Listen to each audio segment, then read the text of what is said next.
Pemirsa Jamaah Az-Zumiyah, para ambu, saudara-saudaraku dimanapun Anda berada, saya mulai dengan menyapa Assalamualaikum warahmatullahi wabarakatuh. Waalaikumsalam warahmatullahi wabarakatuh. Bismillahirrahmanirrahim. Alhamdulillahirabbil alamin. Wassalatu wassalamu ala asyrafil anbiya'i wal mursalin Sayyidina Muhammadin wa ala alihi wa sahbihi ajma'in. Rabbi syrah li sadri wa yassir li amri wahlul 'uqdatam min lisani yafqahu qawli. Rabbana zidna 'ilma warzuqna fahma wa waffiqna 'amalan maqbula, amma ba'du. Para abah, para ambu, jamaah Az-Zumiyah dimanapun Anda berada, alhamdulillah wa syukurillah, malam ini kita bisa berjumpa lagi dalam rangka untuk belajar bersama Al-Quranul Karim, mempelajari Al-Quran yang dalam riwayat disampaikan Al-Quran maktubatullah. Al-Quran itu adalah hidangan dari Allah Subhanahu wa Ta'ala. Hidangan yang paling istimewa, yang paling memberikan energi yang luar biasa bagi hamba Allah, bagi orang-orang yang beriman. Yakinlah apabila kita dekat dengan Al-Quran, dekat dengan Allah dalam keadaan apapun dan dimanapun, pasti akan bahagia. Betapa banyak orang yang katakanlah berkecukupan, bahkan berlebih materinya, tidak kekurangan suatu apa, akan tetapi kelihatan gelisah, kelihatan gundah gulana. Akan tetapi berbeda dengan jamaah Az-Zumiyah, para abah, para ambu. Dengan keikhlasannya untuk membaca Al-Quran. Semenjak awal saya ditawari oleh Abah Hadam berjumpa, saya yakin inilah hamba-hamba Allah yang akan dibahagiakan di dunia dan di akhirat nanti. Amin. Amin. Ketika kita dekat dengan Allah, kita dekat dengan Al-Quran dalam keadaan apapun, hati kita pasti bahagia. Bahagia itu tidak harus berlimpah materi, bahagia itu tidak harus sehat selamanya. Akan tetapi apapun yang Allah berikan kepada kita, kita mampu mensikapinya dengan ikhlas dan ridho. Itu adalah tanda-tanda orang yang dekat kepada Allah Subhanahu wa Ta'ala. Kita semuanya punya masalah. Abah Oyan punya masalah, Abah Adam punya masalah, Ambu Erni punya masalah, Ambu Cici punya masalah. Akan tetapi masalah itu tak sebanding dengan kebahagiaan yang Allah berikan kepada kita. Kenapa? Karena kita sudah terpenuhi hati kita dengan kedekatan bersama Allah Subhanahu wa Ta'ala. Ingat-ingat Abah Ahadiyat, orang yang bahagia itu adalah orang yang hatinya dekat kepada Allah. Di antara orang yang dekat hatinya kepada Allah adalah orang yang senang mempelajari dan mengkaji Al-Quranul Karim. Semenjak ba'da maghrib tadi membaca surah Al-Kahfi, dibimbing oleh Ustadz kita tercinta, Ustadz Dani, terus disambung lagi sampai saat Ustadz ini. tercinta. Masya Allah, amin ya Allah. Ini tanda-tanda bahagia, tanda-tanda dicintai oleh Allah Subhanahu wa Ta'ala. Amin ya Allah. Mudah-mudahan Alhamdulillah. kita senantiasa, apa sih yang dicari dalam kehidupan ini, Ambu Erni, Abah Hadam, kecuali hanyalah dekat kepada Allah. Kita ingin bahagia. Kita ingin bahagia di dunia, bahagia di akhirat dengan mendapatkan ridho dari Allah Subhanahu wa Ta'ala. Baiklah, kita awali dengan membaca Ummul Quran Suratul Fatihah. Surah yang artinya pembuka, mudah-mudahan segala kebaikan Allah bukakan untuk kita, hati kita, pikiran kita, semua kebaikan mudah-mudahan dimudahkan oleh Allah untuk kita. Ala hadhihi niyah wa ala kulli niyatin sholihah. Kita doakan juga untuk orang tua kita tercinta yang telah mendahului kita, saudara-saudara kita yang beriman kepada Allah, mendapatkan maghfirah, mendapatkan ampunan, mendapatkan rahmah kasih sayang dari Allah. Mudah-mudahan di antara kita yang lagi sakit agar mendapatkan ridho, diberikan ketabahan, kesabaran, sehingga sakit yang dialaminya itu mendatangkan pahala untuknya dan segera diberikan kesembuhan oleh Allah Subhanahu wa Ta'ala. Al-Fatihah. A'udzu billahi minasyaitonir rajim. Bismillahirrahmanirrahim. Alhamdulillahi rabbil alamin. Alhamdulillahirrabbilalamin. Ar-Rahmanir Rahim. Ar-Rahmanir-Rahim. Maliki Maliki yaumiddin. yaumiddin. Iyyaka Iyyaka na'budu wa na'budu wa iyyaka iyyaka nasta'in. nasta'in. Ihdinas Ihdinas siratal siratal mustaqim. mustaqim. Siratal Siratal ladzina ladzina an'amta an'amta 'alaihim alaihim. ghairil Ghairil maghdubi maghdubi 'alaihim alaihim waladdallin. waladdallin. Amin. Amin. Baik, selanjutnya kita akan melanjutkan tilawah Al-Quran kita. Alhamdulillah kita sudah melewati surah Al-Baqarah, surah Ali Imran, bahkan surah An-Nisa telah kita khatamkan, dibaca oleh satu persatu jamaah Az-Zumiyah. Giliran sekarang adalah tokoh-tokoh jamaah Az-Zumiyah. Favorit kita malam ini adalah trio Libel. Ya, kalau ada trio macan itu dari kalangan kaum Hawa, ini adalah dari trio pokoknya, trio pahlawan Az-Zumiyah. Az-Zumiyah. Pertama adalah Abah Cecep, kemudian dilanjut dengan Abah Adam, dan Abah kemudian Cecep oleh diganti Abah Edi. Abah Edi. Baik, terima kasih Abah Adam diganti oleh Abah Edi. Baik, kepada beliau Abah Edi menggantikan Abah Cecep, dipersilahkan untuk membaca surah Al-Maidah ayat 1. Ya, ayat 1. Dan Baik. 2 ya. Ayat 1 dan ayat 1 dan 2. Baik, silahkan Abah Edi. Bismillahirrahmanirrahim. Assalamualaikum warahmatullahi wabarakatuh. Waalaikumsalam warahmatullahi wabarakatuh. A'udzu billahi minasyaitonir rajim. Bismillahirrahmanirrahim. Ya ayyuhalladzina amanu awfu bil uqud. Uhillat lakum bahimatul an'ami illa ma tutla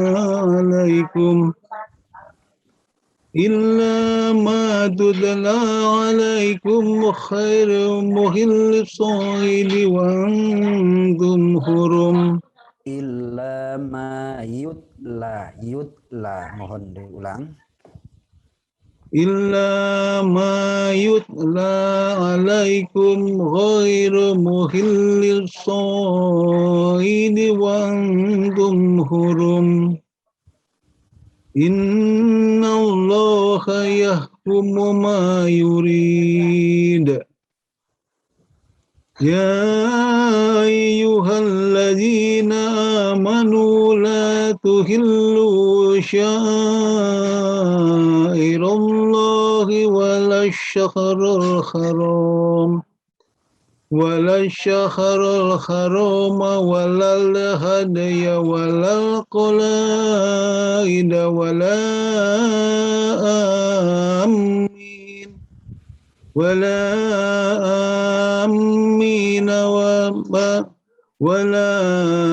آمين البيت الحرام يبتغون فضلا من ربهم ورضوانا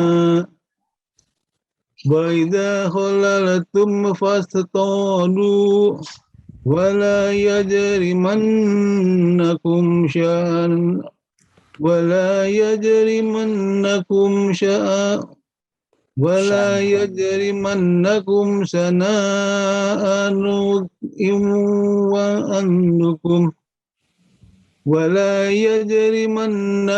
شنآن قوم أن صدوكم عن المسجد الحرام أن تعتدوا أن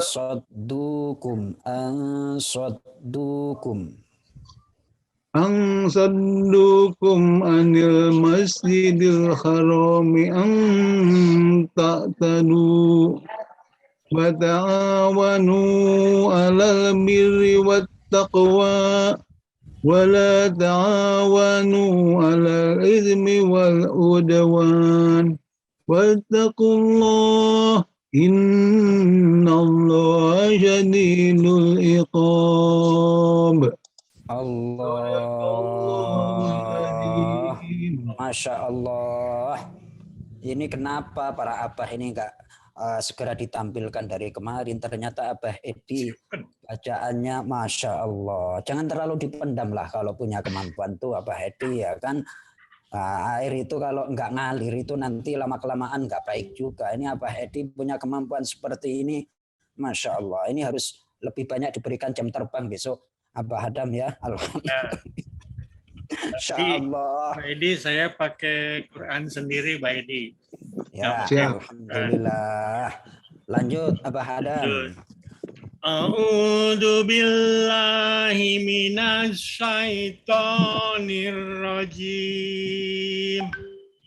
Bismillahirrahmanirrahim. Hurrimat alaikumul haitatu maitatu wad damu walah mulhinjir wa ma uhillalig ghairillahi bih wal munhoni kotu wal maukudah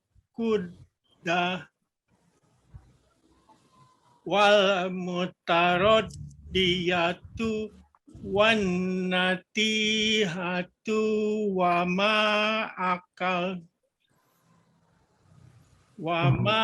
akala sabbu illa madak kaitum wa madu biha alan nusubi wa angtas tafsimu bil ajlam dalikum fisqa al yaumaya isal ladzina kafaru min dinikum falatah saus muhum wah saun al yauma akmaltu lakum dinakum wa atmamtu alaikum nikmati wa raditu lakumul Islam Madinah famanis turrofi masoti ai goiro mutajani filis fa innallaha ghafurur rahim. Allah, Masya Allah. Alhamdulillahirrabbilalamin. Alhamdulillahirrabbilalamin. Cakep. Istimewa. Alhamdulillahirrabbilalamin. Nanti saya komentari. Lanjut dulu. Sekarang Abah Ahadiat. Assalamualaikum warahmatullahi wabarakatuh. Waalaikumsalam warahmatullahi wabarakatuh. A'udzu billahi minasy syaithanir rajim.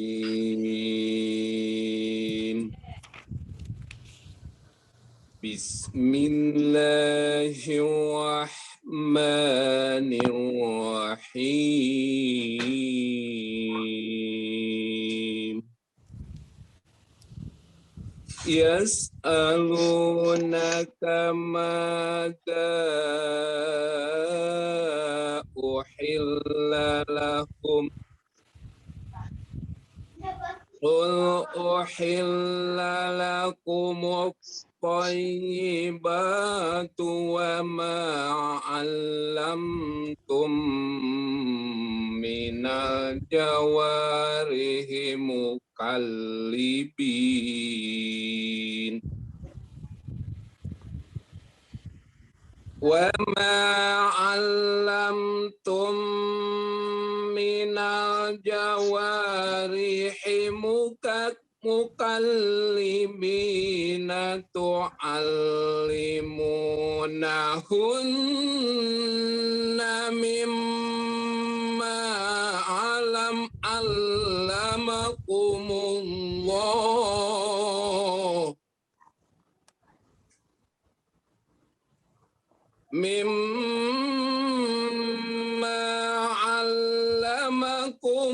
allamakumullahu fakulu mimma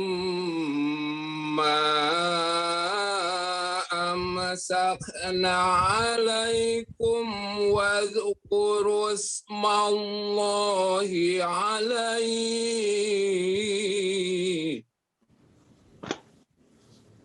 wattaqullah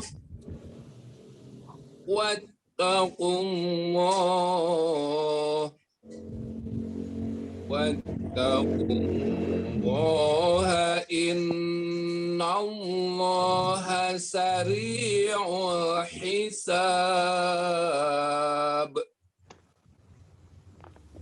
al-yawma uhilla lakumut thayyibat al-yawma uhilla lakumut thayyibatu wa ta'amul ladzina utul kitaba hillul lakum wa ta'amukum hillul lahum wa ta'amukum hillul lahum wal muhsanatu minal mu'minati wal muhsanatu minal ladzina utul kitab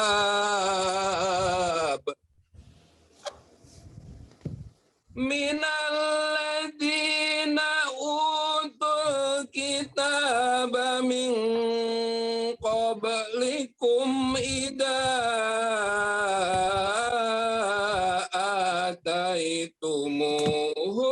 ataitumuhunna ujurahun idza ataitumuhunna ujurahunna muhsinina ghairu musafihin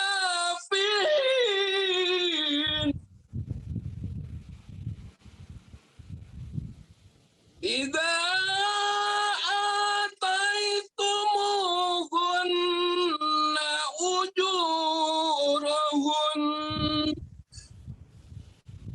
muhsinina ghairu musafihina wala muttahidi ahdan wala muttahidi ahdan wa man yakfur bil imani faqad habita amaluhu wa huwa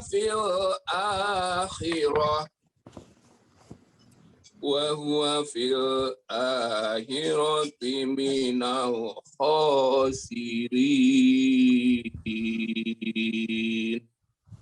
Sadaqallahul azim. Allah, alhamdulillah. Kesempatan untuk para pahlawan, umat muslimin, muslimat, dan para sesepuh kita yang sudah mendahului kita. Mudah-mudahan amal-amalan bacaan Al-Quran kita dipersembahkan untuk mereka, diterangkan di alam kuburnya, dimaafkan segala dosa-dosaannya, diterima iman Islamnya. Amin. Ya Allah ya Rabbal alamin. Amin. Ya Rabbal Assalamualaikum alamin. warahmatullahi Masya wabarakatuh. Allah. Waalaikumsalam warahmatullahi wabarakatuh. Ternyata korek-korek kita malam ini adalah istimewa semuanya. Ini ternyata saya ingin. Assalamualaikum warahmatullahi wabarakatuh. Waalaikumsalam warahmatullahi wabarakatuh. Ada hadis yang inspiratif yang ingin saya sampaikan pada malam hari ini. Mohon untuk disimak benar-benar. Diriwayatkan dari sahabat Abi Dzar Al-Ghifari radhiyallahu an.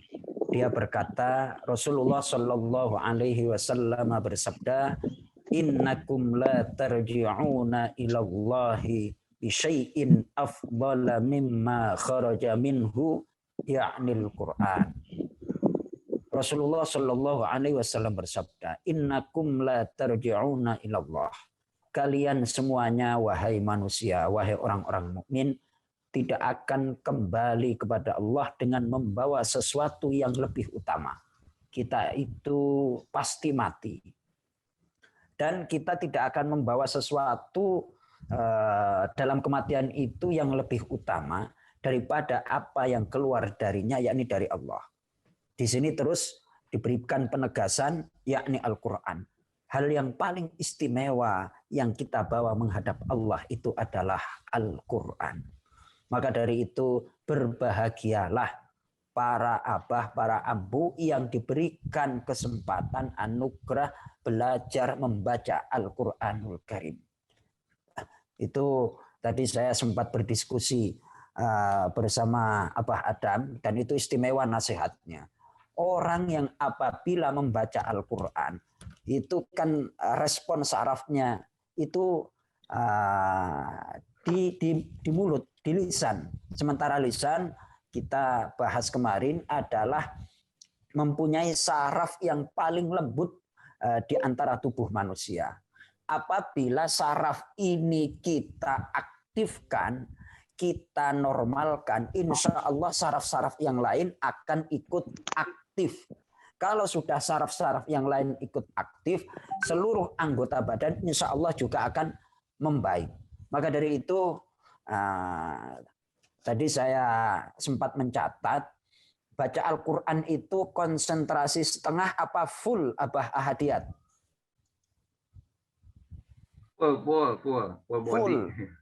Full. Sementara apabila kita sholat, konsentrasinya itu sinyalnya kadang kuat apa kadang lemah atau bahkan hilang sinyalnya ketika sholat. Kadang hilang. Wah, kadang hilang.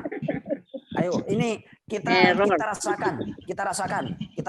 Saya meneliti baca Quran karena saya tiap hari itu ngajar Al-Quran sama anak-anak, terus saya perhatikan perkembangan psikologinya, perkembangan kecerdasannya, perkembangan perilakunya, dampaknya, efeknya. Itu benar-benar saya pelajari. Dan mohon maaf nih, tidak semua orang yang hafal Quran 30 juz itu mampu untuk mengajar dengan baik Al-Quran. Saya sampaikan, tidak semua orang yang hafal Al-Quran 30 juz diberikan ketabahan, diberikan kesabaran, diberikan ketelatenan untuk ngajar Al-Quran. Nah, saya itu ya alhamdulillah diberikan kesempatan oleh Allah, ya kadang ngambek-ngambek juga yang namanya anak-anak ya kan, sama anak-anak kadang ngambek-ngambek juga itu. Tapi saya perhatikan oh dampak Al-Quran itu ternyata sangat luar biasa. Luar biasanya kenapa? Kita sholat itu sering ngeblank. Ini sering saya sampaikan, nanti mohon Abah Oyan dikembangkan apa yang saya sampaikan ini. Kita sholat itu mungkin hanya gerakan bibir, akan tetapi bibirnya membaca, pikirannya tahu kemana-mana tuh. Tapi kalau baca Quran, lisan kita, pikiran kita, mata kita fokus untuk Al-Quran. Benar apa enggak nih, Abah Adam? Betul. Tuh. Terus membaca Al-Quran itu kalau istilahnya kemarin itu kan kita sering tuh ketika kita panjat tebing dan segala macam akan sangat memicu adrenalin kita. Adrenalin yang paling top itu adalah baca Al-Quran. Apalagi kalau ditampilin Abah Edi ya kan hebat bacaannya, akan tetapi ditampilin di Zoom itu adrenalinnya bergetar itu. Wah, ini disimak oleh para ambu, jangan sampai aku kalah sama para ambu. Ternyata grogi juga tuh ketika ditampilkan. Nah, itu memacu adrenalin kita. Ya, Pak Edi ya. Betul Pak Ustadz. Dan saya itu bisa katakanlah memberikan penilaian. Orang kalau lancar baca Quran itu secerdas presenter. Secerdas apa, Abawayan? Presenter. Presenter. Ambudati. Ambudati presenter Pak Ustadz. Masya Allah. Mantan. Presenter itu ambu siapa? Ambudati. Ambudati itu mantan presenter. Wah. Ambudati presenter itu. Ya Allah. Coba Ambudati itu orang presenter. Saya itu pengagum presenter apa, Hoyan? Pengagum apa? Presenter. Itu ada di SCTV, terus ada di RCTI, itu presenter-presenter handal. Itu saya perhatikan. Enggak, ini orang bukan pejabat. Terus bukan orang tokoh dan segala macam, tapi nongol terus di TV ini.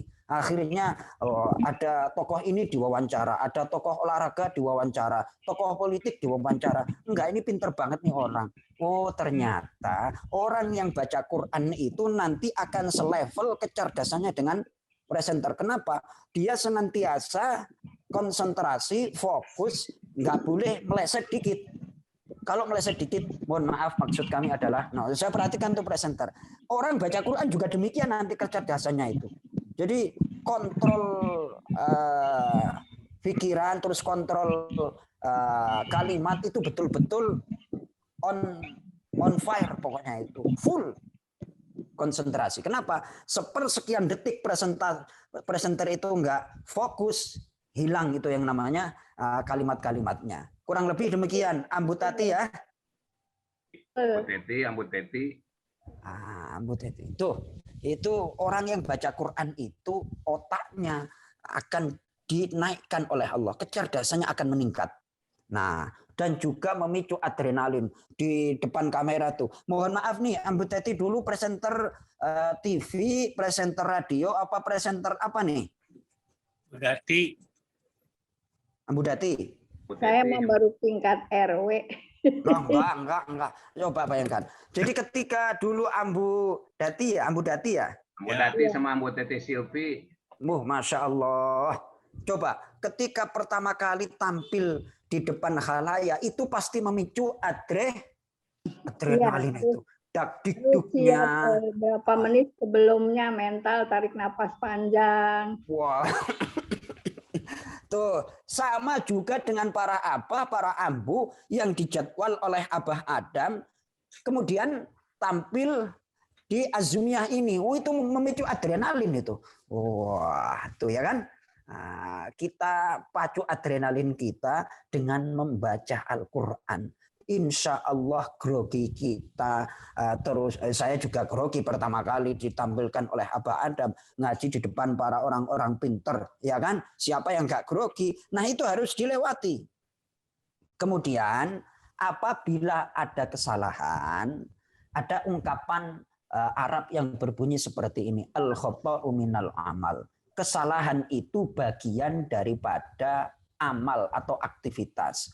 Orang yang pernah kesetrum itu tukang listrik apa koki, Abah Ahadiat? Tukang listrik, tukang listrik. Kalau nggak mau kesetrum jangan jadi tukang listrik. Yang nabrak itu sopir apa pejalan kaki? Ya sopir. Jadi filosofinya itu ketika kita belajar Al-Quran, terus membaca Al-Quran, jangan takut salah. Salah itu bagian dari pekerjaan. Kalau kita niat dengan baik, kita persiapan, kesalahan itu akan bisa diminimalkan. Tapi jangan takut salah. Karena salah itu adalah bagian daripada pekerjaan. Al-khata' minal amal. Apa Hoyan? Iya, kalau yang saya mah pengalamannya disemprot sama ayam. Tuh, ya Allah, tuh kesalahan itu bagian daripada amal. Nah, ketika yang kita manusia biasa, sehebat apapun kita persiapan, seperfect apapun, butuh yang namanya pendamping untuk mengingatkan apabila kita salah. Sekelas presiden itu punya staf, apalagi kita. Demikian juga ketika kita belajar, hendaknya ada yang lain apabila kita lupa atau salah, ada yang mengingatkan. Tuh. Bukan berarti kita nggak bisa, akan tetapi kadang kita manusia melewati yang namanya kesalahan, melewati yang namanya lupa.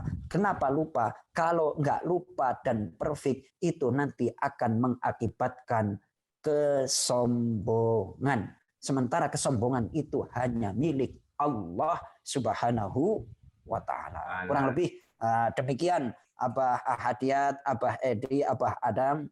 Pokoknya seperti ini. Adrenalinnya itu ketika ditunjuk oleh Abah Adam adalah naik turun itu.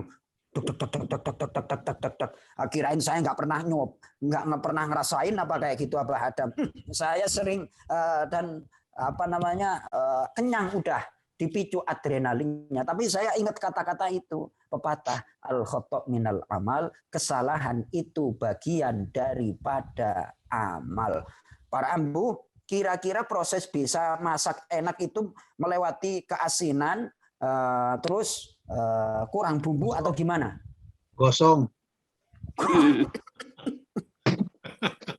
Ayo coba. Kemarin tuh Abah Edi, ya kan? Saya mau bikin gado-gado, ya kan? Ceritanya, mah aku lagi ngaji. Tolong dong gorengin kacang. Udah saya pesenin, kalau goreng kacang itu jangan kematangan, nanti nggak enak. Daripada kematangan mending kurang matang, nanti bisa digoreng.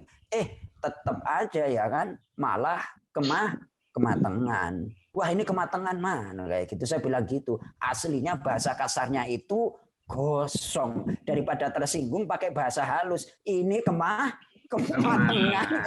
Lagi ngetes itu mah. Masya Allah. Dibikin kopi. Itu ya, itu jangan takut salah. Ketika kita ingin belajar, ingin di jalur yang benar, jangan takut salah. Kenapa? Salah itu bagian daripada amal. Karena kita tidak niat untuk salah. Salahnya pasti dimaafkan oleh Allah Subhanahu wa Ta'ala. Alhamdulillahirabbil alamin. Baik, kita sebelum masuk ke segmen tafsir, kita minum dulu Abah Oyan, Abah Adam. Bismillahirrahmanirrahim. Susu kopi. Wah, sudah susu coklat. Coklat. Dan kopi. Alhamdulillahirabbil alamin. Baik. Rasa ke sini nikmatnya.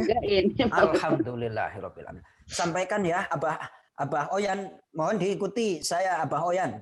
Abah Oyan. Siap. Bismillahirrahmanirrahim. Bismillahirrahmanirrahim. Al-khata'u minal amali. Kesalahan itu bagian kecil dari perbuatan. Tanamkan ini kepada keluarga kita, kepada anak cucu kita ketika ingin meraih kebaikan, menuju kepada kebenaran, jangan takut salah. Karena salah itu bagian daripada perbuatan. Nggak ada ceritanya tukang listrik yang belum kena setrum. Nggak ada koki yang masak hebat kecuali pernah mengalami gosong, keasinan, dan lain sebagainya. Maju terus. Selama kita punya tujuan baik, lakukan terus, nanti akan mendapatkan petunjuk yang lebih hebat dari Allah Subhanahu wa Ta'ala. Camkan apa yang saya sampaikan ini. Setuju Abah Oyan? Setuju. Alhamdulillahirabbil alamin. Kalau udah Abah Oyan setuju berarti saya pede ini. Nanti tidurnya wah aku di ACC sama Abah Oyan. Alhamdulillahirabbil alamin. Baik. Kita masuk ke kajian tafsirnya. Nanti koriknya adalah Abah Nana Suryana Fatah. Surah Ali Imran ayat 169 sampai 171. Silahkan dibuka surah Ali Imran ayat 169 sampai 171. Halamannya adalah halaman ke-72 Al-Quran standarnya.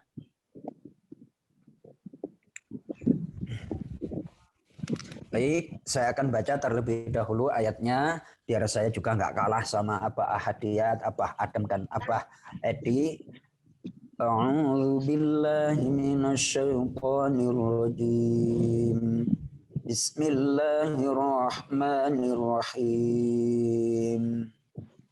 ولا تحسبن الذين قتلوا في سبيل الله أمواتا بل أحياء عند ربهم يرزقون فرحين بما آتاهم الله من فضله ويستبشرون بالذين لم يلحقوا بهم من خلفهم ألا خوف عليهم ولا هم يحزنون يستبشرون بنعمة من الله وفضل وأن الله لا يضيع أجر المؤمنين.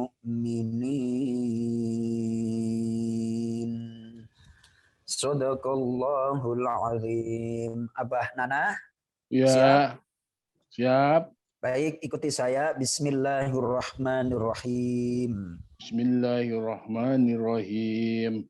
Wala tahsabanna. Wala tahsabanna. Dan jangan sekali-kali. Dan jangan sekali-kali. Kalian menduga. Kalian menduga. Berprasangka. Berprasangka. Alladzina. Alladzina. Terhadap orang-orang. Terhadap orang-orang. Kutilu. Kutilu. Yang mereka terbunuh. Yang mereka terbunuh. Yang mereka gugur. Yang mereka gugur. Yang mereka syahid. Yang mereka syahid. Fi sabilillahi. Fi sabilillahi. Di jalan agama Allah. Di jalan agama Allah. Jangan engkau duga. Jangan engkau duga. Amwatan. Anwatan. Mereka orang-orang yang mati. Mereka orang-orang yang mati. Bal ahyaun. Bal ahyaun. Tetapi jiwa mereka hidup. Tetapi jiwa mereka hidup. Di mana hidupnya? Ikuti saya. Ya. Kayak semacam dialog kita. Di mana hidupnya? Di mana hidupnya? Inda rabbihim. Inda rabbihim. Di sisi Tuhan mereka. Di sisi Tuhan mereka. Yurzakun. Yurzakun. Mereka senantiasa. Mereka senantiasa. Diberikan rizki. Diberikan rizki. Dari makanan surga. Dari makanan surga. Baik. Kita ulangi lagi biar mantap sambil kita memperdalam tafsirnya. Wala tahsabanna. Wala tahsabanna. Dan jangan sekali-kali. Dan jangan sekali-kali. Kalian menduga. Kalian menduga. Baik. Prasangka itu adalah pekerjaan hati. Kenapa ayat ini diawali dengan janganlah kalian menduga? Nah, orang-orang munafik, orang-orang kafir, ketika diajak untuk berperang, membela, memperjuangkan agama Allah, mereka enggan dan cenderung tidak mau. Kenapa? Karena mereka berpikir ketika mati itu adalah satu musibah. Mati itu nanti ya kita nggak bisa hidup lagi. Nah, kenapa mereka berpikir demikian? Karena mereka orang-orang kafir itu tidak meyakini adanya hidup setelah kematian. Namanya kafir. Kafir itu menutup informasi dari Allah bahwa manusia itu hidup di dunia itu hanya sebentar. Yang lama itu adalah setelah nanti hidup di dunia. Nanti hidup di alam barzah. Kemudian nanti dibangkitkan lagi. Terminal terakhirnya adalah akhirat. Ada yang masuk ke surga, ada yang masuk ke neraka. Nauzubillah, tsumma nauzubillah. Jadi ketika mereka berpikir orang-orang materialistis, orang-orang yang hanya fokusnya kepada dunia, jangkauannya adalah dunia. Ketika melihat orang itu mati membela agama Allah, satu kerugian, rugi nanti. Nah, ayat ini menepis, menafikan orang-orang yang mukmin, orang yang beriman itu ketika berjuang membela agama Allah, skupnya, cakupannya agama Allah itu adalah besar sekali. Ada orang misalnya nih, mohon maaf, Abah Adam, para ambu, para abah berpikir bagaimana menciptakan atau menjadikan satu aktivitas agama yang bermanfaat. Gara-gara berpikir berat, akhirnya sakit. Di saat sakitnya itu masih tetap untuk berpikir sampai Allah memanggil dirinya. Nah, ketika kita berpikir, memikirkan tentang kebaikan, terus kemudian dipanggil oleh Allah, itulah yang masuk kategori orang yang wafat ketika membela agama Allah. Jangan dikira orang yang mati itu adalah mati. Ya memang badannya itu nggak berfungsi, sudah tidak bisa aktif lagi, akan tetapi mereka itu adalah hidup. Kita lanjut, Abah Nana. Siap. Alladzina qutilu. Alladzina qutilu. Orang-orang yang mereka terbunuh. Orang-orang yang mereka terbunuh. Fi sabilillahi. Fi sabilillahi. Di jalan Allah. Di jalan Allah. Amwatan. Anwatan. Sebagai orang-orang yang mati. Sebagai orang-orang yang mati. Baik, jangan dikira orang yang mati dari kalangan orang-orang yang beriman dan mereka semasa hidupnya maksimal berjuang di jalan Allah, raganya aja yang mati, akan tetapi jiwanya hidup. Kenapa demikian? Karena mereka adalah orang yang berkualitas hidupnya. Orang yang berapa? Kualitas. Kualitas. Artinya orang yang berkualitas hidupnya itu senantiasa mengoptimalkan, memaksimalkan kemampuannya itu adalah untuk kepentingan agama dan untuk kemaslahatan saudara-saudara yang lain. Itu namanya hidup yang berkualitas. Orang yang mati syahid itu adalah orang yang matinya berkualitas. Kita ambil satu analogi. Ini disampaikan oleh Syekh Mutawalli Asy-Sya'rawi. Ketika kita ingin menjangkau ridho Allah, kita kan sering tuh, mudah-mudahan tujuan kita adalah menjangkau ridho Allah. Nah, menjangkau ridho Allah itu ada kendaraannya. Ada apa, Abah Nana? Kendaraannya. Ada kendaraan. Misalnya nih, Abah Nana mau menjangkau ke Surabaya. Ada yang naik motor, ada yang naik mobil, ada yang naik kereta, ada yang naik pesawat. Yang paling cepat nyampainya itu yang mana kira-kira? Naik pesawat. Naik pesawat. Begitulah orang yang ingin menggapai puncak. Nah, puncak tujuan kita itu adalah mendapatkan ridho Allah. Mendapatkan ridho Allah. Nah, untuk mendapatkan ridho Allah yang tercepat itu adalah dengan memaksimalkan potensi yang Allah berikan kepada kita untuk totalitas di jalan Allah. di jalan Allah. Ada orang yang diberikan kesehatan tapi santai-santai. Ya, ketika ingin ke Surabaya ya kira-kira kalau santai-santai naik apa itu? Naik sepeda. Naik sepeda. Nah, ada orang yang ingin mencapai tujuan, mencapai ghayah dalam bahasa Arab, itu dengan memaksimalkan potensi.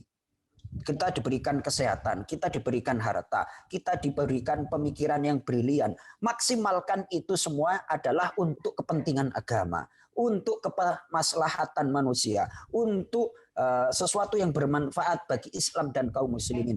Nah, apabila kita maksimalkan hal tersebut untuk agama, itulah kita yang disebut berlomba-lomba mencapai ridho Allah, yakni di jalan Allah. Diperjuangkan. Ini mohon maaf nih, betapa banyak saudara kita yang di masa pandemi seperti ini ya biasa-biasa aja.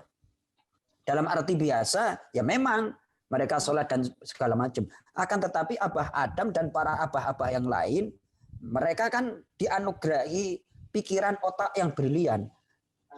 Untuk apa nih? Nah, ketika di saat pandemi, apa yang bisa kita perbuat? Apa yang bisa kita perjuangkan untuk menggapai ridho Allah? Bikin acara azumiyah.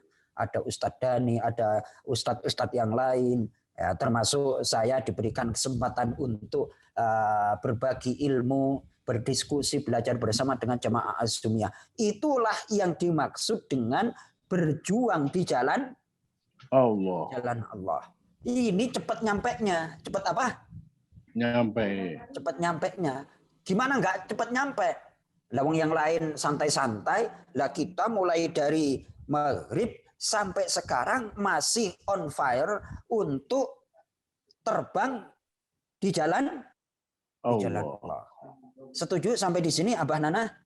Setuju sekali. Jadi pahlawan itu adalah orang-orang yang hidupnya berkualitas. Ibarat orang yang ingin menggapai ridho Allah, mereka itu pakai pesawat. Pesawatnya itu pesawat apa, Abah Edi? Ini beliau kan pilot nih. Yo, yang paling cepat pesawat apa itu, Abah Edi? Nah, tuh. Pesawat Concorde. Pesawat set.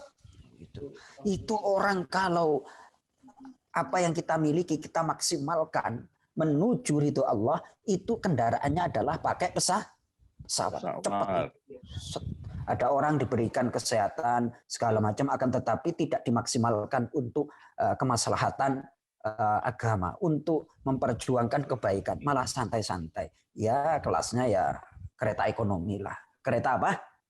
Kereta ekonomi. Tapi ketika orang itu berkualitas, ya macam pahlawan itu, pahlawan hidupnya berkualitas. Jangan duga ketika mereka gugur di medan perang, di medan laga, di medan pertempuran, mereka jasadnya memang mati, akan tetapi mereka hidupnya itu adalah di sisi Allah. Bukan di sisi kita, tapi di sisi Allah. Hidup dalam keadaan yang lebih berkualitas daripada di dunia. Jadi analogi yang disampaikan oleh Syekh Mutawalli Asy'arawi itu sangat-sangat memukau. Oh, ternyata para pejuang, para pahlawan itu kenapa mendapatkan istimewa? Karena hidupnya adalah diisi dengan keistimewaan, diisi dengan sesuatu yang high quality. Bener apa enggak itu? Saya pokoknya Inggrisnya ngawur aja, pokoknya high quality. High quality. Ya, high quality. Ya, Abah Adam ya. Betul. Tolong di ACC itu kalau saya Inggrisnya agak jeplak itu, pokoknya dimaklumi aja. Kalau bahasa Inggris saya itu kurang benar, berarti bukan saya yang salah, tapi pendengaran jamaah azumiyah yang kurang pas kan kayak gitu. Setuju Pak Ustaz. Insya Allah. Jadi pahlawan itu adalah orang-orang yang hidupnya berkualitas, sehingga ketika mereka gugur, mereka meninggal, akan disambut oleh rahmat Allah, akan disambut oleh malaikat dengan hidup di sisi Allah. Diangkat derajatnya oleh Allah Subhanahu wa taala. Kemudian kita lanjut Abah Nana, bal ahyaun. bal ahya'un, tetapi jiwa mereka hidup. tetapi jiwa mereka hidup. Inda rabbihim, Inda rabbihim, di sisi Tuhan mereka. di sisi Tuhan mereka. Wah, kalau sudah hidup di kalangan katakanlah RI 1 misalnya Abah Nana, itu kehidupannya berkualitas apa enggak tuh Abah Nana?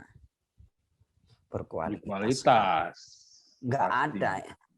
Enggak ada istilahnya enggak berkualitas karena mereka dekat dengan orang yang berkualitas. Ketika kita dekat dengan orang yang berkualitas, hidup kita juga akan berkualitas. Apalagi ini Allah yang maha berkualitas, tentunya hidup kita juga akan berkualitas. Kita lanjut penggalan kalimat terakhir ayat ini, yurzakun. Yurzakun, Mereka diberikan rizki, mereka diberikan rizki, makanan dari surga. makanan dari surga. Coba bayangin tuh. Di surga itu makan tanpa BAB. Di surga itu minum tanpa kencing. Masya Allah. Di surga itu makan akan tetapi berkeringat. Keringatnya itu jadi bau seperti kasturi. Bagaikan minyak wangi. Tuh. Masya Allah. Kalau kita makannya peti, boro-boro keringatnya wangi ya kan, bau mulutnya aja. Coba bayangkan, itu kualitas makanan dunia dan makanan surga. Jadi mereka itu diberikan rizki dari rizki surga, yang mana surga itu adalah semua bahannya berkualitas high quality. Wah, kira-kira kan demikian apa ya? Mantap. Kita renungkan sejenak. Rizki itu, kenapa dikaitkan dengan rizki? Manusia hidup itu butuh rizki. Manusia hidup itu butuh yang namanya penunjang untuk hidup. Nah, rizki manusia di dunia itu adalah bahan makanan, udara, dan seterusnya dan seterusnya. Maka ada hadis riwayat Imam, tadi saya baca tafsir, terus ingat hadis Rasulullah Shallallahu Alaihi Wasallam yang diriwayatkan oleh Imam At-Tabrani dari sahabat Jabir bin Abdullah. Innakum layyamuta hatta yastawfiya rizqahu. Hatta yastawfiya rizqahu.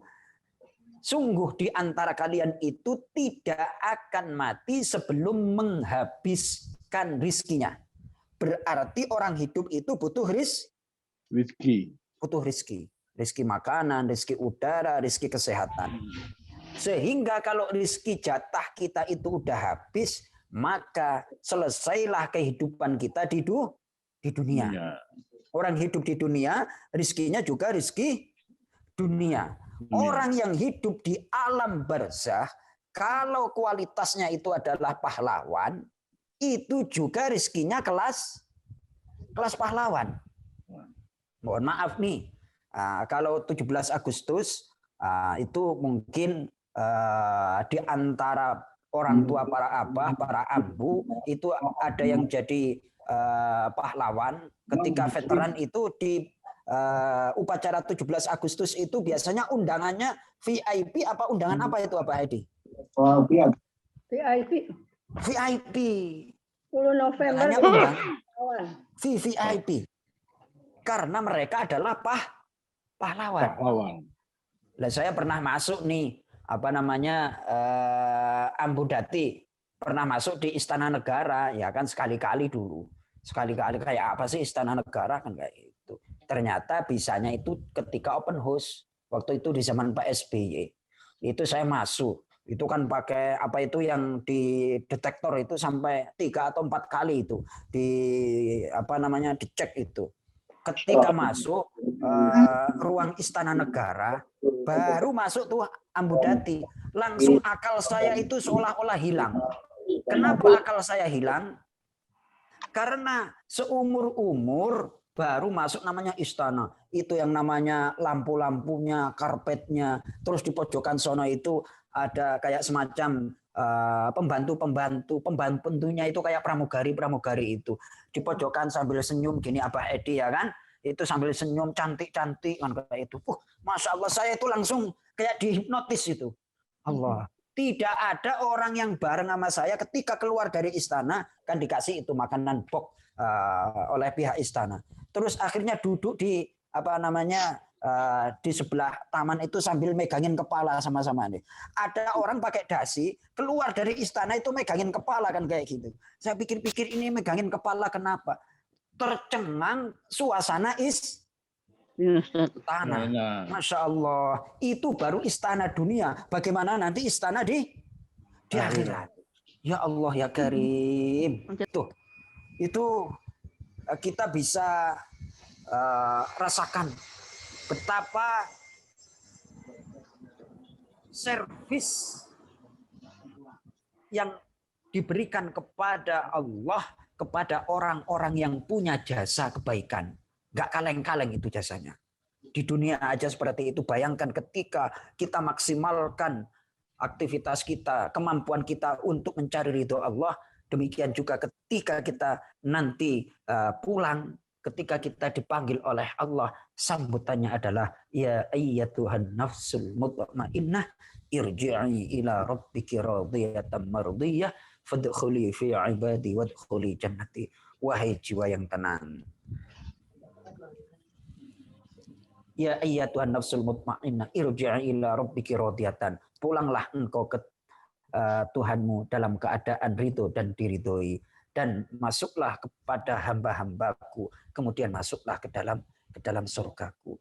Itu adalah gambaran orang yang dimaksimalkan hidupnya, memperjuangkan agama Allah, dimaksimalkan, pada gilirannya keistimewaanlah yang akan didapatkan. Kembali kepada ayat, orang hidup di dunia itu butuh yang namanya rizki, rizkinya butuh makanan, sementara orang di alam barzakh ketika kelasnya mereka itu adalah pahlawan, mereka senantiasa akan diberikan makanan dari surga yang kualitasnya itu adalah very very high quality, sangat berkualitas.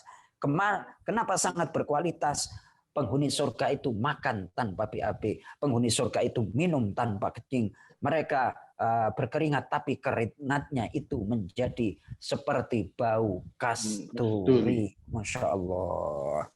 Dan itu setiap saat nikmatnya bertambah. Kenapa? Bayangkan ketika para pendahulu kita tidak berjuang, tidak menjadikan Bandung lautan api. Kira-kira bangsa Indonesia itu kayak Bani Israel. Kenapa? Dijajah oleh Fir'aun. Akan menjadi ya menjadi budak. Nah, para pendahulu kita itu nggak mau kalau anak cucu kita itu jadi budak. Lalu bagaimana? Harus berjuang. Nah, ketika berjuang diraihlah kemerdekaan. Ketika merdeka, anak cucunya bisa nyaman untuk beribadah, anak cucunya nyaman untuk bekerja, anak cucunya nyaman untuk belajar, dan seterusnya. Ketika mereka beribadah, belajar, dan beraktivitas dengan tenang, para pahlawan itu kan mendapat transfer pahala. Ketika pahalanya ditransfer, itu kira-kira servisnya bertambah apa enggak? Bertambah. Itu namanya inda rabbihim yurzaqun. Mereka hidup di sisi Allah yang berkualitas dan mendapatkan rizki makanan dari surga. Kualitas makanan surga itu bisa kita bayangkan. Makan tanpa nggak ada BAB, minum tanpa kencing. Ya Allah, alhamdulillahirabbil alamin. Masyaallah. Sampai di sini bisa difahami Abah Nana? Insya Allah. Insya Allah. Bisa. Jadi apapun yang kita miliki sekarang, niatkan untuk mendekatkan diri kepada Allah dengan ikrar yang kita baca setiap awal sholat. Inna sholati wa nusuki wa mahyaya wa mamati lillahi rabbil alamin. Sungguh sholatku, ibadahku, hidupku, matiku adalah hanya dan demi karena Allah Subhanahu wa taala. Nanti kita akan mendapatkan hidup yang berkualitas, meninggal dunia pun akan disambut dengan malaikat yang berkualitas. Kita lanjut. Abah Nana. Ya. Farihina. Mereka bergembira. Bima dengan balasan.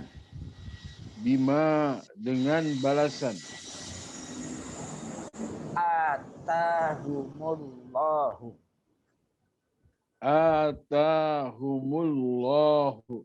Yang Allah berikan. Min fadlihi. Dari karunia Allah. Baik. Karunia itu adalah pemberian melebihi pekerjaan. Saya ulangi. Karunia itu adalah pemberian Allah yang melebihi pekerjaan. Nah, bagaimana itu? Kita sholat itu selamanya apa terbatas, Ambudati? Selamanya sampai sampai akhir hayat. Berarti kan nggak selamanya, ya kan? Nah, tapi mendapatkan nikmat yang lamanya. Sama di dunia. Di surga itu kan khalidina fiha. Mereka di surga itu kekal selama-lamanya. Sementara sholat itu cuma berapa tahun. Kita sholat katakanlah mulai dari balik terus sampai akhir hayat. Paling sekitar lah paling lama 50 tahun. Masa 50 tahun mendapatkan nikmat yang selama-lamanya. Itu pemberian namanya anugerah. Bahasa Al-Qur'annya itu fadlillah. Fadlihi. Nah, mereka mendapatkan balasan dari karunia Allah. Makanya orang masuk surga itu bukan karena amal, akan tetapi karena rahmat Allah. Karena rahmat Allah. Itu yang harus kita ingat. Betapa baiknya Allah kepada kita. Betapa baiknya Allah kepada umat manusia. Yang durhaka aja dikasih rezeki, apalagi yang taat. Tuh, insya Allah. Jadi di sini logikanya adalah kita sholat terbatas, ibadah kita ada batasnya, ada akhirnya. Sementara nikmat surga itu tak terbatas dan selama-lamanya. Maka dari itu wajar dong kalau dinamakan anugerah. Itu namanya fadlihi. Tuh. Baik. Jadi besok kalau kita baca Al-Qur'an khalidina fiha, ingat, Masya Allah, betapa baiknya Engkau ya Allah. Kita sholat cuman enggak lama, hanya beberapa tahun, hanya berpuluh-puluh tahun lah. Sholatnya juga kadang-kadang ngeblank ya Allah. Akan tetapi Engkau maafkan, Engkau balas dengan surga yang sifatnya selama-lamanya. Ini adalah anugerah darimu ya Allah. Bukan dari sebab amal kita. Kita lanjut. Abah Nana. Wa yastabshiruna. Dan mereka bergembira. Para pahlawan Islam. Billadzina. Kepada orang-orang. Dengan orang-orang. Lam yalhaqu. Yang mereka belum bertemu.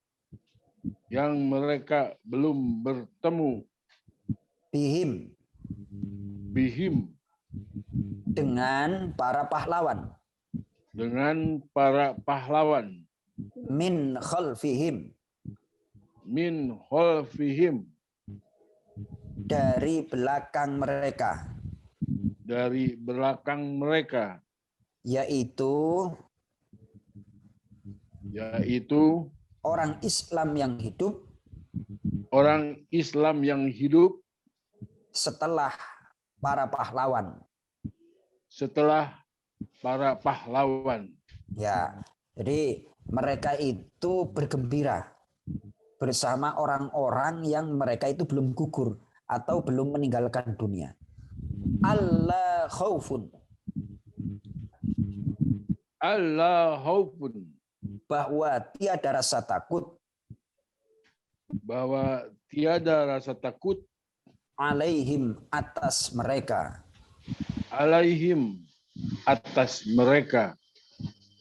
Wala hum.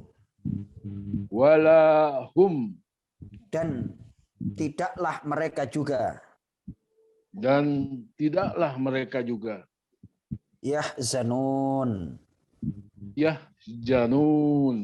Mereka bersedih hati. Ya. Jadi para pahlawan itu tidak mengkhawatirkan apa yang akan terjadi dan apa yang sebelum terjadi. Jadi takut itu adalah rasa gelisah terhadap sesuatu yang akan datang. Takut itu rasa gelisah terhadap sesuatu yang akan datang. Artinya belum terjadi. Sementara sedih itu adalah guncangnya hati atau keresahan hati terhadap sesuatu yang sudah terjadi. Nah, mereka itu para pahlawan sudah tidak ada perasaan seperti itu. Enggak sedih juga enggak takut. Kenapa? Karena ketika mereka hidup itu maksimal untuk membela agama Allah, memperjuangkan nilai-nilai Islam. Kemudian setelah meninggal juga mereka hidup dengan hidup yang berkualitas, mendapatkan rizki dari Allah, dan mereka inda rabbihim, hidup di sisi Allah Subhanahu wa ta'ala. Maka dari itu saya sampaikan, saya nasihati diri saya sendiri dan para jamaah, orang yang hatinya diisi dengan Allah, diisi dengan kebesaran Allah, dekat dengan Allah, nggak bakalan sedih dan juga nggak bakalan takut. Kenapa? Karena mereka mengerti bahwa segala sesuatu itu adalah sudah menjadi kehendak Allah Subhanahu wa ta'ala. Manusia, lalu ada pertanyaan, nangis sedih itu bagaimana? Itu kata para ulama, Rasulullah itu ketika cucunya meninggal juga berlinang air mata.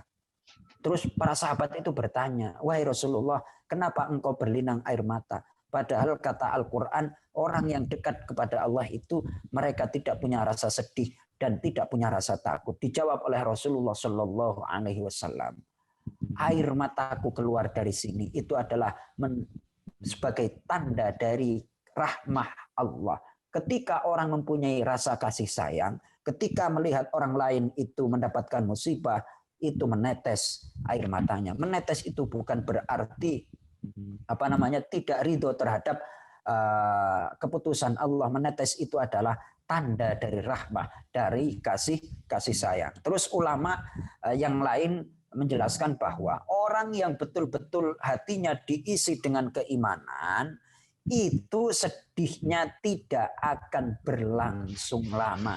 Tidak akan apa? Berlangsung lama. Tidak berlarut-larut. Tidak berlarut-larut. Kenapa? Karena dia bersama Allah. Lah apa sih yang mau disedihkan? Allah sudah berkehendak seperti ini. Terus dia diteruskan keyakinannya. Dan apa yang menjadi kehendak Allah, itulah yang terbaik. Apa yang menjadi kehendak Allah, itulah yang terbaik. Contoh, ketika orang itu gugur di medan perang, keluarganya kan sedih.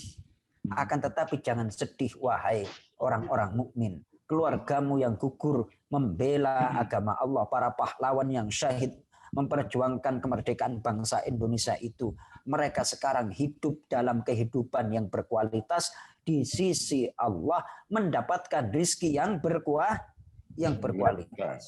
Yang ditinggalin aja berkualitas, apalagi yang meninggalkan. Mohon maaf nih, kita merdeka itu jasa para pahlawan. Sekarang hidup kita berkualitas apa enggak tuh Ambu Dati? Berkualitas, insya Allah. Berkualitas.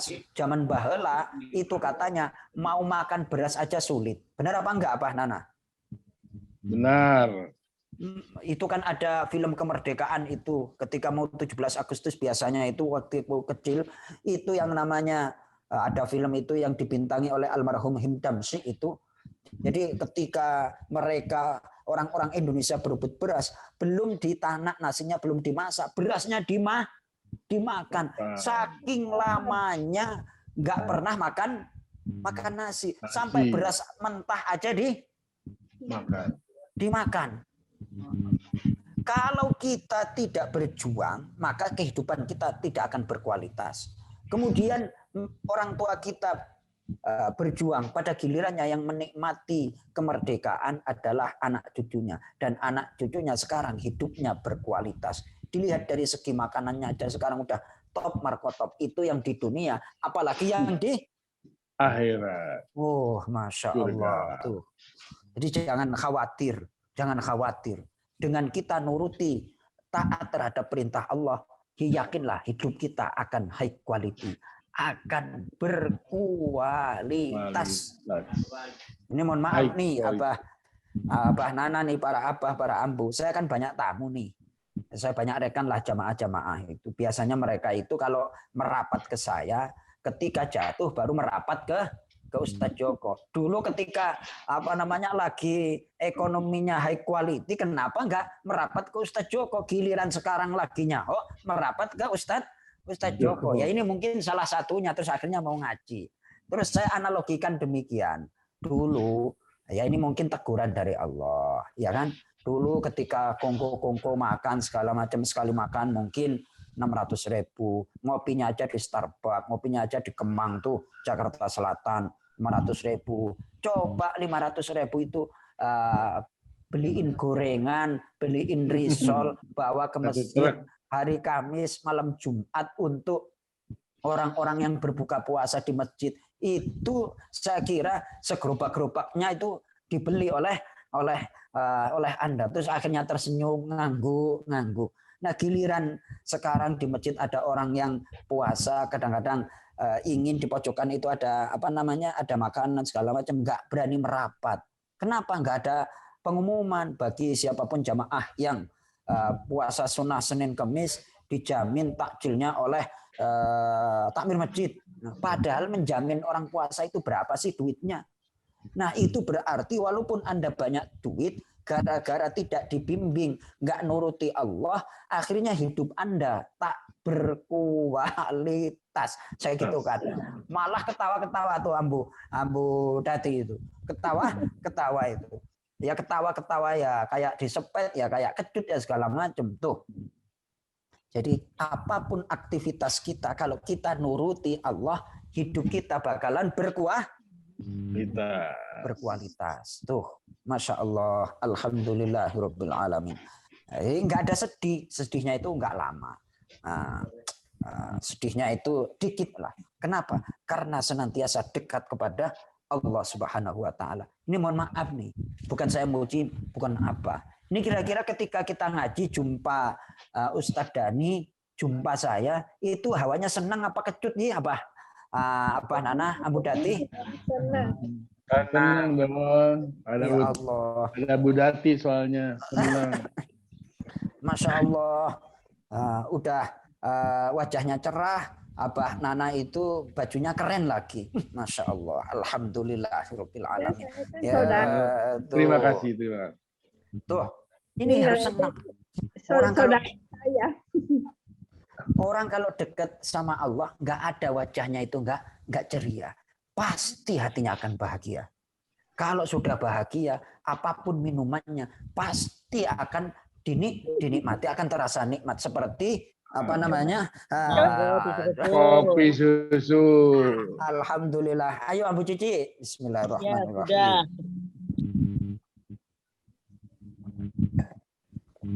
Baik, kita lanjut Abah Nana. Tinggal satu ayat. Ya. Yastabshiruna. Yastabshiruna. Para pahlawan bergembira. Para pahlawan bergembira. Binikmatin. Binikmatin. Dengan nikmat pahala. Dengan nikmat pahala. Minallahi. Minallahi. Dari Allah. Dari Allah. Wa fadlin. Wa fadlin. Dan karunia. Dan karunia. Atau anugerah. Atau anugerah. Baik. Jadi anugerahnya itu dari Allah, nikmatnya dari Allah. Kalau dari pemerintah, mohon maaf nih, kadang kita ngelus dada lah. Betapa para veteran, pahlawan-pahlawan kita yang dulu berjuang, kadang-kadang cuman dikasih kalung medali, rumahnya nggak diperhatikan oleh pemerintah. Kadang-kadang. Benar apa enggak tuh, Abah Nana? Betul, kadang-kadang. Insya Allah, para pahlawan kita itu loh, tokoh-tokoh bangsa yang sangat berjasa kepada bangsa Indonesia. Kadang kehidupannya itu sangat mengenaskan, gak enak untuk dilihat. Ya. Sementara mereka para koruptor-koruptor itu kok malah dihukum hanya 5 tahun. Itu pun dipangkas apa namanya itu? Direvisi apa ya? Direvisi. Kalau 17 Agustus di porting lagi. Sementara para pahlawan, orang tua kita, leluhur kita yang berjuang, nyawa dipertaruhkan, kadang penghargaannya itu tidak sesuai dengan perjuangan. Allahu Akbar. Masya Allah. Makanya ya, tapi mereka yang mempunyai mental jiwa pejuang tentunya tidak akan merasa rugi. Kenapa? Karena mereka berjuang dan berkorban itu hanya demi karena Allah Subhanahu wa taala, demi kebahagiaan bangsa Indonesia, demi kebahagiaan anak cucu. Tuh, mereka bergembira dengan nikmat pahala dari Allah dan anugerah. Kita lanjut. Wa annallaha. Wa annallaha. Dan sungguh Allah. Dan sungguh Allah. La yudhi'u. La yudhi'u. Allah tidak akan menyia-nyiakan. Allah tidak akan menyia-nyiakan Ajrul mu'minin. Ajrul mu'minin. Pahala orang-orang mukmin. Pahala orang-orang mukmin. Pahala orang-orang beriman. Pahala orang-orang beriman. Seperti Jamaah Az-Zumiyah. Jamaah Al-Zumiyah. Amin. Amin. Benar kan? Amin. Jadi tadi disebutkan secara spesifik tentang keadaan orang-orang yang gugur di jalan Allah, para pahlawan-pahlawan Islam, para pejuang-pejuang, baru secara umum. Secara umumnya bagaimana? Sekarang kan nggak ada perang, Pak Ustadz. Kita nggak ada Belanda. Loh, medan juang itu tidak hanya ngangkat senjata. Medan juang kita, medan juang agama Allah itu banyak. Mengadakan satu kajian yang bermanfaat. Itu juga bagian daripada berjuang fisabilillah, menyantuni anak yatim, bikin kegiatan-kegiatan yang bermanfaat. Itu adalah di jalan Allah. Dan itu masuk cakupan umum. Dan sungguh Allah tidak akan menyia-nyiakan pahala orang-orang mukmin, ganjaran orang-orang mukmin seperti jamaah Az-Zumiyah. Alhamdulillahirabbil alamin. Itu Abah Nana Baju yang dipakai itu seandainya bisa ngomong, alhamdulillah aku dipakai buat ngaji, aku dipakai buat baca tafsir sama Pak Ustadz Joko, dilihat oleh jamaah Azumiyah, dilihat oleh para ambu. Itu kira-kira kalau bisa ngomong itu alhamdulillah tuh. Luar biasa. Jadi saksi, jadi saksi. Udah jadi saksi. Tuh, Masya Allah. Jadi analoginya sekarang anak muda, iya namanya anak muda tuh, kalau mau malam minggu dulu itu kan sepatunya harus ini, terus celananya harus ini, kaosnya harus casual merek ini dan segala macam. Nah kita di Azumiyah nggak boleh kalah, harus dengan high fashion, dengan penampilan yang berkualitas. Kenapa? Kita mau menghadap Allah, menghadap kepada orang zat yang maha sempurna, kepada zat yang maha keren. Penampilan kita juga harus keren. Gitu. Keren. Ya, Abah Nana ya. Allah. Ya betul. Harus high quality.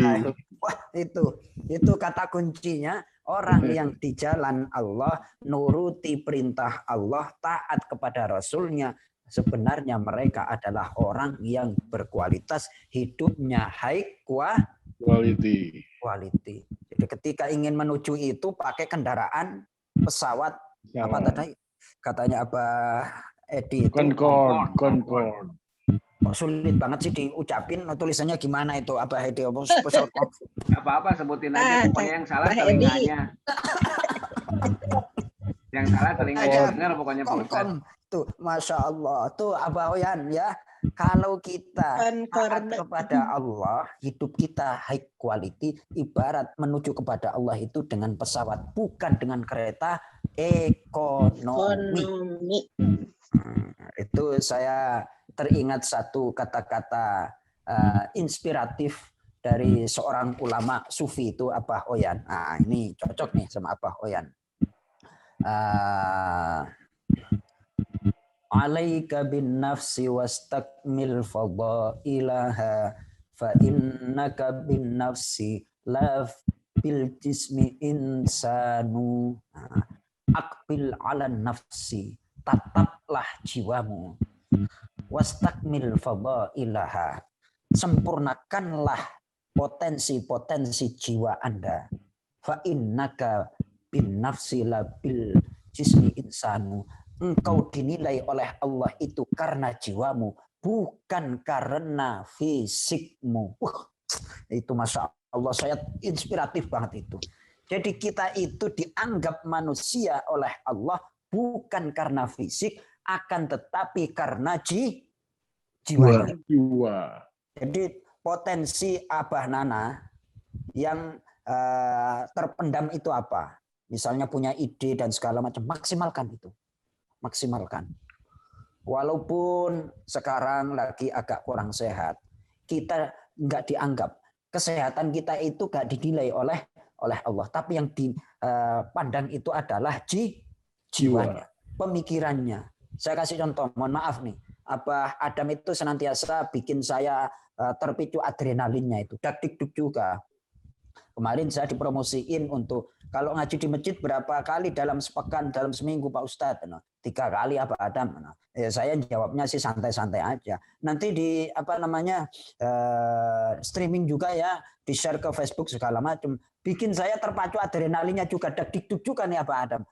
Ini berarti Abah Adam memaksimalkan potensi yang ada dalam dirinya, berupa pemikiran, berupa ide-ide, bagaimana potensi yang ada dalam jiwa kita, ide-ide baik itu diperjuangkan. Itu maksud daripada satu syair sufi tadi, alaika bin nafsi wastakmil fadailaha, tataplah jiwamu dan sempurnakan potensi jiwanya. Kata para pakar, otak kita itu lebih hebat daripada komputer yang tercanggih.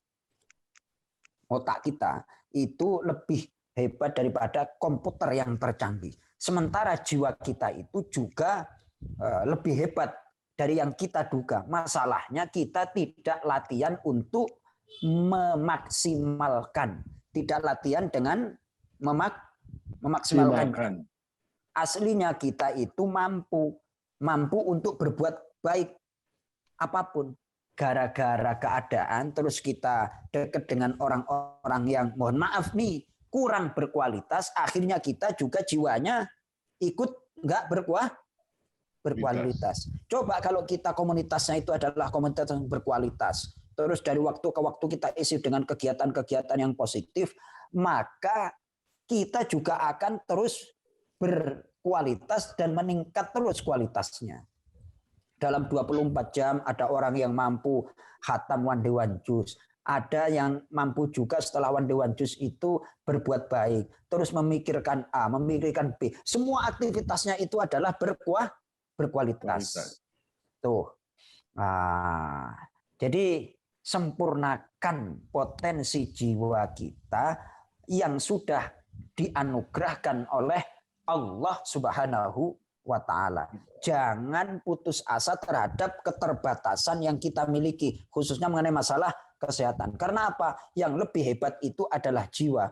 Nggak ada masalah kalau nggak begitu masalah kalau jiwa kita badan kita agak sakit. Yang repot kan kalau jiwa dan pikirannya sakit. Itu sulit untuk diobati. Kalau misalnya kita kurang sehat, nggak ada masalah, ada obatnya. Tapi kalau jiwa dan pikirannya nggak sehat, lebih berbahaya daripada sakit fisik. Nah, sakit pikiran. Tuh, baik. Sampai di sini apa? Mungkin ada yang ingin kita diskusikan, ada yang ingin memberikan tanggapan, kami persilahkan. Ada Pak Ustadz. Silahkan. Ya kita batasi 2 aja. Dari Abah Ahadiyat. Pak Ustadz mohon penjelasan pengertian tafsir kital itu gugur dan kital itu perang. Jazakallahu khairan. Baik, bismillahirrahmanirrahim. Terima kasih Abah Ahadiyat.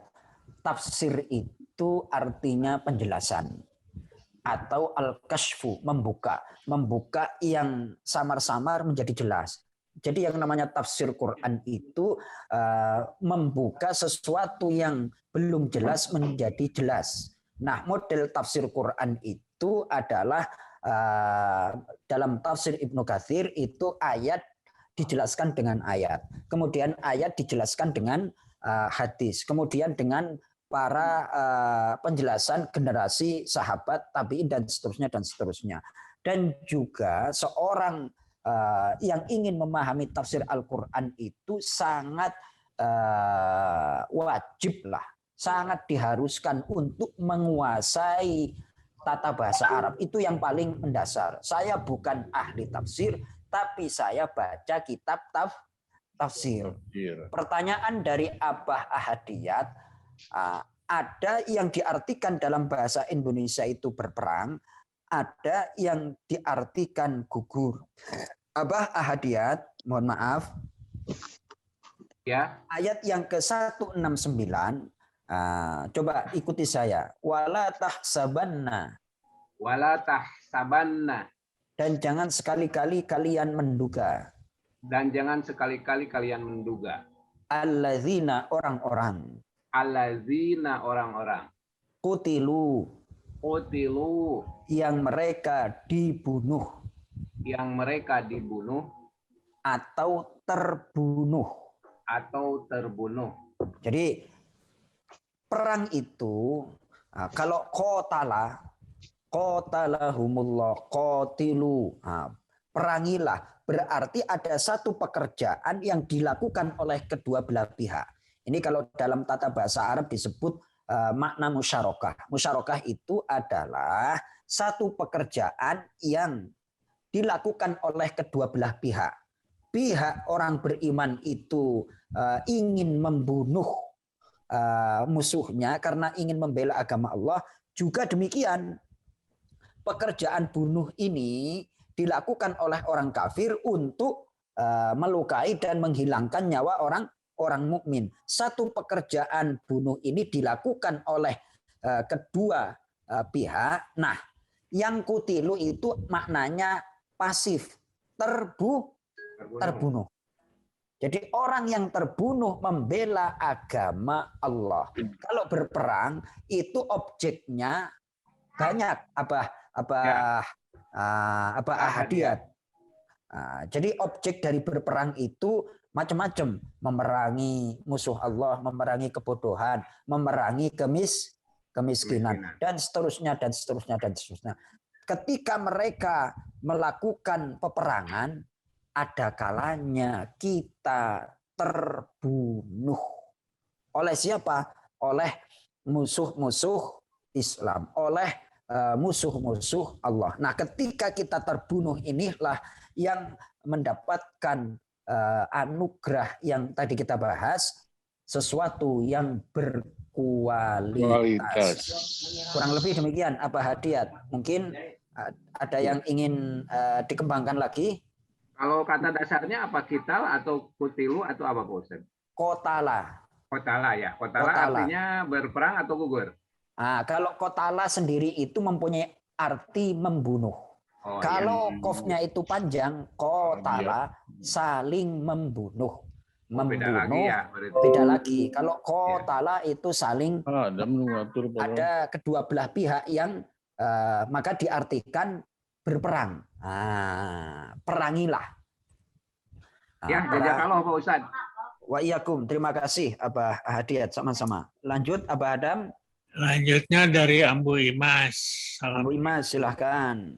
Ustadz mohon saran atau referensi buku tentang tasawuf yang tidak terlalu berat, yang bisa difahami oleh kelas-kelas yang baru belajar. Tujuannya hanya untuk memantapkan hati, seharusnya kan belajar dari seorang mursyid. Baik, terima kasih Bu Imas. Pertanyaannya bagus sekali.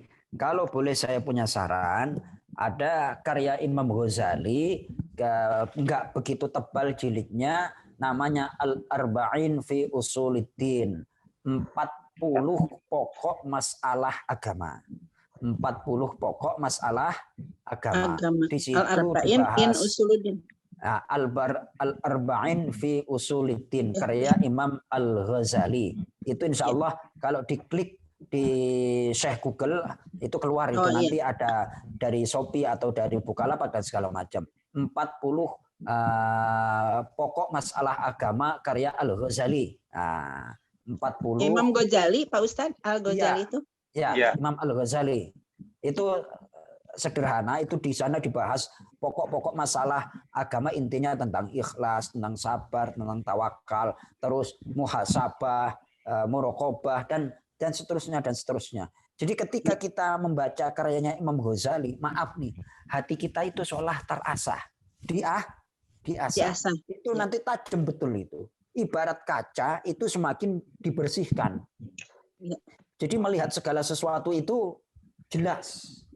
Melihat segala sesuatu itu jelas. Apa yang kita hadapi itu akan semakin jelas. Khususnya tentang diri kita sendiri.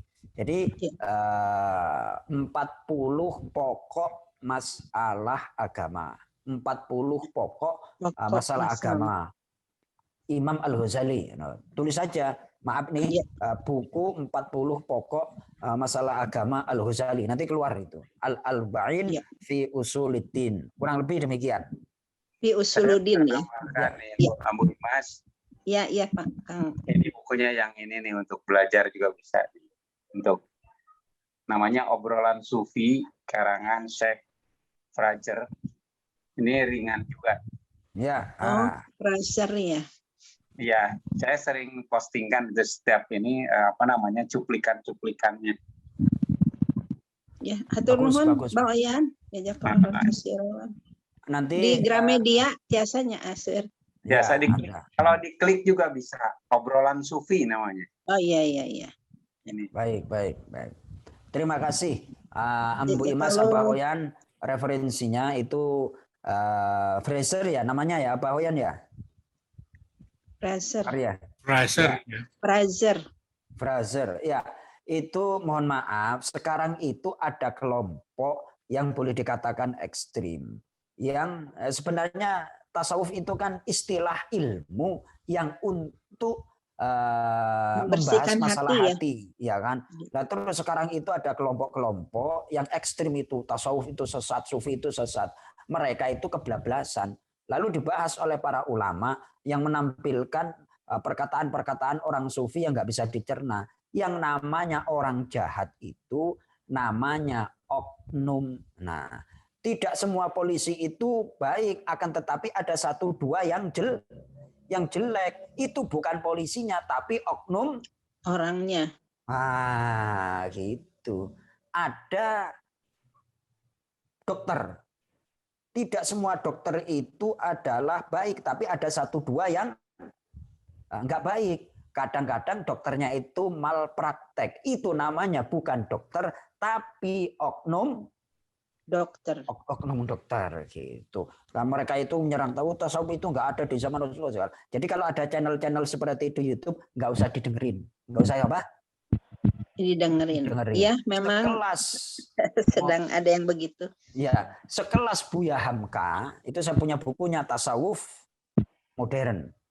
Buya Hamka itu punya karya tulis, punya tafsir Al-Azhar, terus punya karya Tasawuf Modern. Nah, itu saya konsumsi sederhana itu uraiannya, akan tetapi ketika saya baca itu luar biasa. Nah, mungkin itu bisa dijadikan referensi juga Ambu Imas, Tasawuf Modern karya Buya Hamka. Alhamdulillah, jadi banyak sekali ini referensinya. Terima kasih. Jadi, kalau saya boleh saran, ketika kita baca buku harus kita kenali penulisnya. Terus background pendidikannya itu di mana, nanti kita bisa menyimpulkan. Banyak sekarang saudara-saudara kita, khususnya anak muda itu terkecoh dengan cover. Terkecoh dengan cover yang eksklusif, terus tulisannya itu misalnya profesor, doktor, syekh, segala macam. Lah kita nggak kenal orangnya. Terus akhirnya baca bukunya, akhirnya apa? Ya tersesat itu pemikirannya. Kata guru saya, Al-Kitabu Sihrun. Buku itu bagaikan sihir. Buku itu apa? Bagaikan sihir.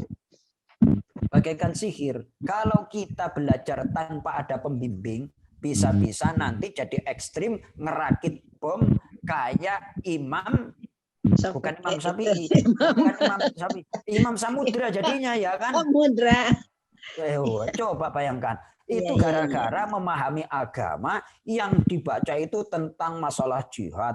Nggak ada perimbangan. Akhirnya apa? Yang dikonsumsi di kepalanya itu adalah pokoknya perang terus. Satu ketika ada dialog menarik dari Syekh Mutawalli Asy'arawi seperti ini. Ya gara-gara anak muda yang didoktrin dengan jihad, dengan berperang di jalan Allah. Pokoknya orang-orang kalau nggak taat itu adalah musuh-musuh Islam. Ketemu sama Syekh Mutawalli Asy'arawi itu. Ini cerita nyata ini. Terus anak muda itu ditanya, wahai anak muda, mau kemana engkau? Aku mau melakukan bom bunuh diri di diskotik itu.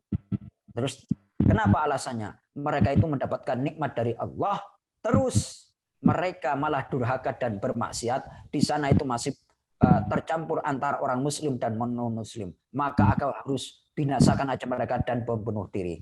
Terus ditanya sama Syekh Mutawalli, kalau mereka engkau bom dan mereka mati dan engkau juga mati, terus kalau mereka mati engkau bom, larinya mereka kemana? Di akhirat, ya ke neraka. Kalau tujuan setan itu mengantarkan surga apa ke neraka? Ya ke neraka. Berarti engkau sama dengan setan, yakni ingin mengantarkan orang ke neraka. Jadi mereka orang yang nggak suka tasawuf itu sebenarnya cara berpikirnya itu tekstual, jangkauannya itu pendek sekali. Nah kita itu diberikan nalar, diberikan hati untuk menguraikan makna-makna Al-Quran, kedalaman ilmu yang belum kita ungkap. Nah kalau kita didoktrin dengan tekstual, ya tumpul lama-kelamaan pikiran kita, ya kan? Ini nggak boleh. Nggak ada di zaman Rasul, ini nggak ada, ini bid'ah dan segala macam. Ini kan lagi banyak yang kayak gitu, banyak yang jadi korban, banyak yang apa? Korban. Banyak yang jadi korban pemikiran-pemikiran seperti itu, doktrin-doktrin seperti itu. Dan maaf, saya di Masjid Nurul Ikhlas itu sering berdiskusi, sering kalau ada ustadz-ustadz yang datang itu nyindir-nyindir masalah, nyinggung-nyinggung masalah amaliyah yang nggak penting.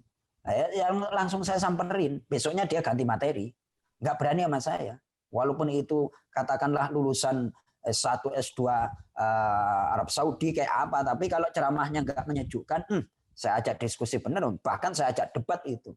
Ada pernah yang pakai bahasa Arab itu langsung saya dudukkan itu. Saya ente ngomong bahasa Arab padahal Allah Subhanahu wa taala berfirman dalam surah Ibrahim, wa ma arsalna mir rasulin illa bilisani qawmi liyubayyina lahum. Tidaklah kami utus orang rasul kecuali menggunakan bahasa kaumnya agar mereka bisa menyampaikan. Buat apa ngobrol bahasa Arab kalau ente menyampaikan yang disampaikan nggak ngerti. Saya bilang seperti itu, terus akhirnya dia agak gelagapan, terus ingin berkunjung ke saya. Enggak ada waktu buat ente. Aku lagi mau ngajar anak-anak, ngapain juga bertemu sama ente. Saya pedesin aja sekalian kayak gitu. Itu tanda dari kibir katanya. Itu tanda dari orang sombong.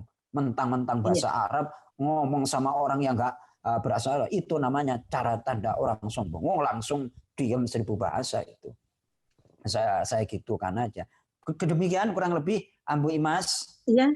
Jazakallahu khairan kasiran Pak Ustadz. Ya, di Sofi ada tuh 88.470 halaman. Mantap. Abdi itu tetiasa balanja nganggo Sofi. Apa itu judulnya apa Edi? Ini sebentar Pak Ustadz. Ya. Nah ini Pak Ustadz. Masya Allah.